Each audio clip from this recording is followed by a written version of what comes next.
Menjelang Lebaran, tradisi berbagi tunjangan hari raya selalu dinantikan. Tak heran jika warga Palembang mulai berbondong-bondong menukarkan uang baru, meski Lebaran masih 2 pekan lagi. Kantor Perwakilan Bank Indonesia Sumatera Selatan menyediakan layanan penukaran uang melalui mobil kas keliling di sejumlah lokasi, salah satunya di Terminal Alang-Alang Lebar. Sejak pagi, antrean warga sudah mengular. Meski berpuasa, mereka tetap antusias untuk mendapatkan uang baru yang akan dibagikan pada keluarga dan kerabat saat Lebaran. Sebelum datang ke lokasi, warga terlebih dahulu mendaftarkan secara online melalui website Bank Indonesia untuk mendapatkan jadwal penukaran.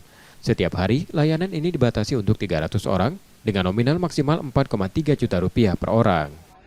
Tadi berapa nukarnya? 2.800.000. Itu apa untuk keperluan apa ya? Untuk keperluan bagi-bagi THR, anak cocong karena ada cocong. Tadi berapa lama antrinya? Wah lumayan Kak, dari jam 9 gitu kan. Panjang?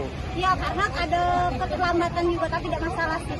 Dari jam 9. Oh, dari jam 9. Itu berapa banyak nukarnya tadi, Bu?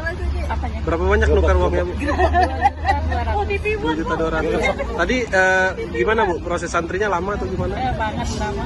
Lama ya, tapi rela. Demi Sudah online. Oh, memang sudah daftar tadinya? Iya.